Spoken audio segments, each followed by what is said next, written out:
एक बार की बात है कि एक किसान अपने खेतों को देखने के लिए गया जो एक नदी के पास थे।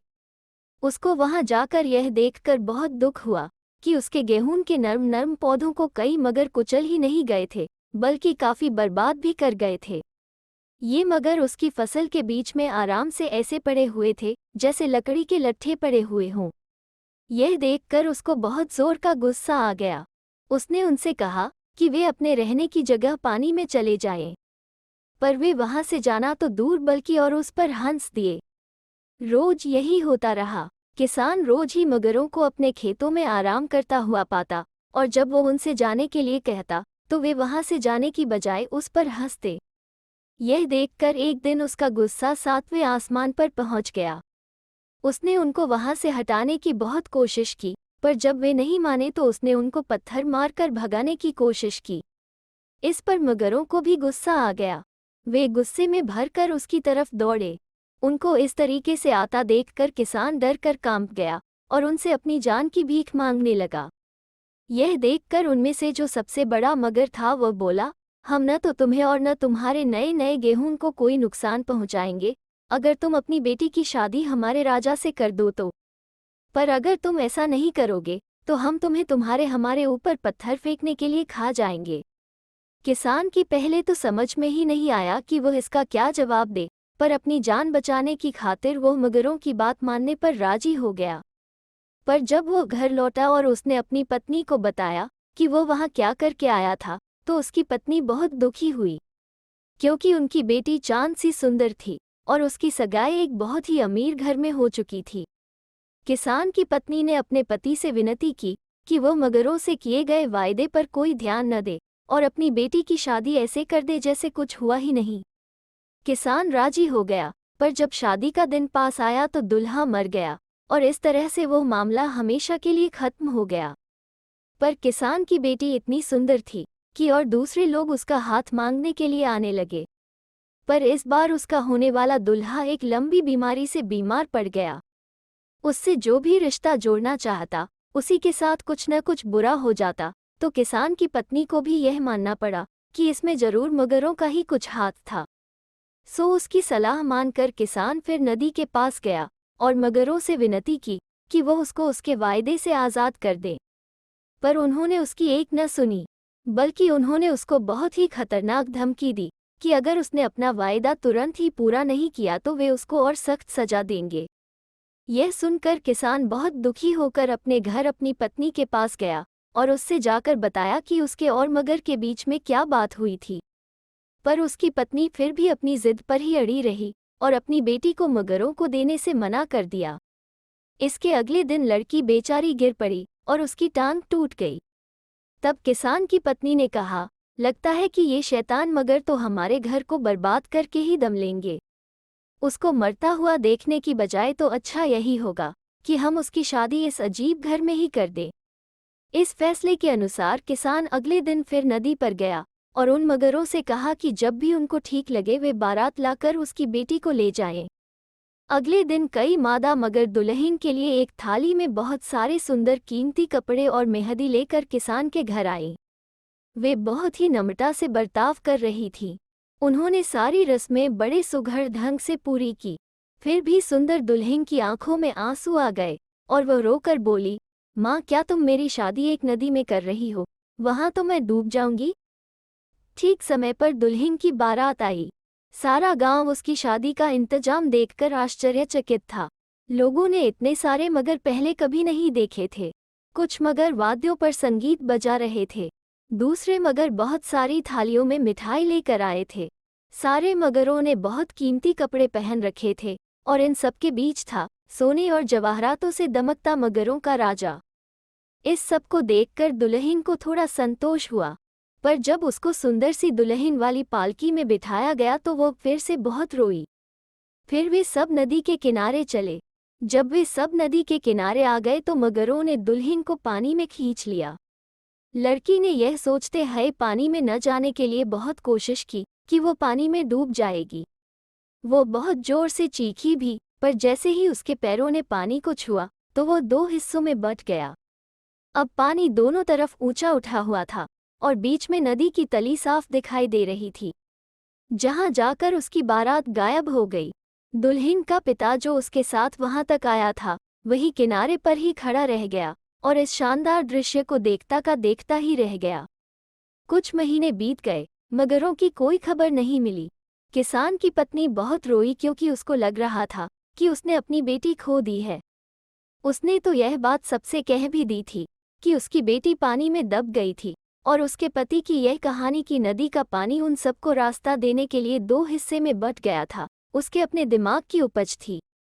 जब मगरों का राजा अपनी पत्नी के साथ वो जगह छोड़ रहा था, तो उसने लड़की के पिता को यह कहते हुए एक ईंट का टुकड़ा दिया था, जब कभी भी आप अपनी बेटी को देखना चाहें तो इस नदी पर आ जाना और यह ईंट का टुकड़ा नदी में जितनी दूर तक फेंक सकते हो वहां तक फेंक देना, तो आप अपनी बेटी को देख पाएंगे।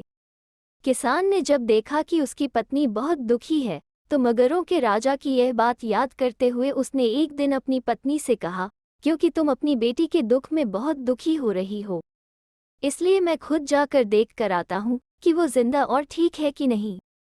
उसने वो ईंट का टुकड़ा लिया और नदी की तरफ चल दिया।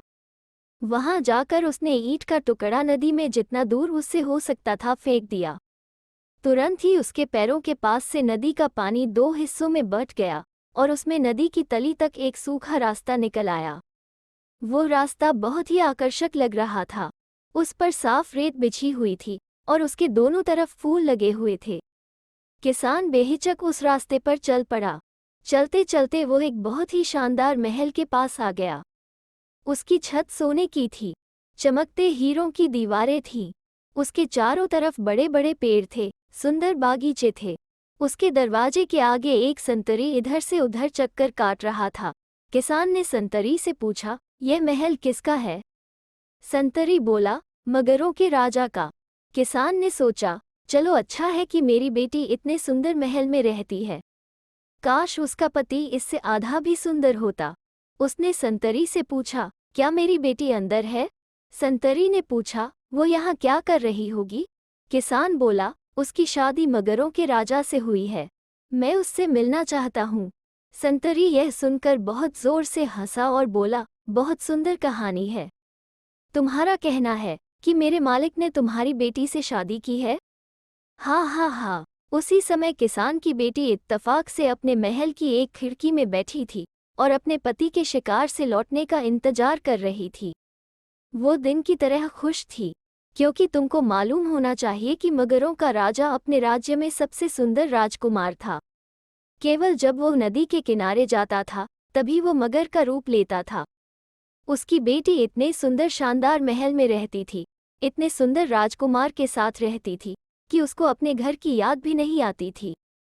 पर अब कोई अजीब सी आवाज़ संतरी से बात करते सुनकर उसकी याद जाग गई और उसने अपने पिता की आवाज़ पहचान ली। उसने खिड़की से बाहर झांका तो उसने अपने पिता को उन्हीं गरीबी के कपड़ों में खड़े देखा। उसकी बहुत इच्छा हुई कि वो जल्दी से जाकर अपने पिता से लिपट जाए, पर वो अपने पति की आज्ञा का उल्लंघन नहीं कर सकी। उसने उसको बाहर जाने के लिए और किसी को भी महल के अंदर बुलाने के लिए मना कर रखा था। वो बस इतना ही कर सकी कि वो खिड़की के बाहर झुक सकी और उसको पुकार कर कह सकी, ओ मेरे प्यारे पिताजी, मैं यहाँ हूँ। मेहरबानी करके तब तक इंतजार कीजिए जब तक मगरों के राजा मेरे पति आते हैं, तब मैं उनसे पूछकर आपको अंदर बुलाती हूँ। मैं उनसे बिना पूछे बाहर नहीं आ सकती। हालांकि पिता अपनी बेटी को देखकर बहुत खुश हुआ, पर उसे इस बात का आश्चर्य भी नहीं हुआ कि वह अपने पति से डरती थी। वो उसके पति का बाहर बड़े धैर्य से इंतजार करता रहा। कुछ ही देर में घुड़सवारों का एक झुंड महल में घुसा। हर आदमी सिर से पैर तक चांदी की प्लेटों से बने जिरहबख्तर से अड़का हुआ था। उनके बीच में एक शानदार राजकुमार सिर से पांव तक चमकते हुए सोने का जिरहबख्तर पहने हुए चला आ रहा था। वो बहुत सुंदर और एक शानदार राजकुमार था, जैसा शायद ही कभी किसी ने देखा हो। किसान उस सोने का जिरहबख्तर पहने आदमी के पैरों पर गिर पड़ा और बोला, ओ राजा, आप मुझसे खुश रहें क्योंकि मैं वो गरीब आदमी हूँ जिसकी बेटी मगरों के एक भयानक राजा ने भगा ली है। सोने के जिरहबख्तर पहने वह राजकुमार हंसा और बोला, मैं ही वह मगरों का राजा हूँ। आपकी बेटी एक बहुत अच्छी और आज्ञा मानने वाली लड़की है, वो आपको देखकर बहुत खुश होगी। उसके बाद वहाँ बहुत खुशियाँ मनाई गईं, पर जब कुछ दिन हंसी खुशी में बीत गए तो किसान कुछ बेचैन हो गया। उसने उससे अपनी बेटी को कुछ दिन के लिए अपने साथ ले जाने की प्रार्थना की, ताकि उसकी पत्नी को उसे देखकर यह विश्वास हो जाए कि उनकी बेटी खुश और तंदुरुस्त थी। पर मगरों के राजा ने मना कर दिया, अफसोस ऐसा नहीं हो सकता। पर अगर आप चाहें तो मैं आपको यहाँ कुछ जमीन और एक घर दे सकता हूँ, जिसमें आप हमारे पास रह सकते हैं। किसान ने कहा कि वो अपनी पत्नी से पूछकर बताएगा और अपने घर वापस लौट गया। मगरों के राजा ने उसको कई सारे ईंट के टुकड़े दे दिए थे, जिनको वो नदी में फेंककर उसे 2 हिस्सों में बांट सकता था। घर पहुंचकर उसने अपनी बेटी का हाल अपनी पत्नी को बताया और उसको मगरों के राजा ने उससे जो कुछ कहा था वह भी बताया। पहले तो उसकी पत्नी मगरों के राज्य में रहने को तैयार नहीं हुई, पर वो उसके घर जाने के लिए तैयार हो गई। बाद में वो उस नदी में अक्सर अपनी बेटी रानी को देखने के लिए जाने लगी। फिर उसके बाद तो वे दोनों कभी किनारे लौटे ही नहीं। वे हमेशा अपने दामाद मगरों के राजा के साथ मगरों के राज्य में ही रहे। तो दोस्तों, कैसी लगी आज की लोककथा? अगर अच्छी लगी तो लाइक और शेयर करें और चैनल को सब्सक्राइब करना ना भूलें। फिर मिलते हैं एक नई लोककथा पर।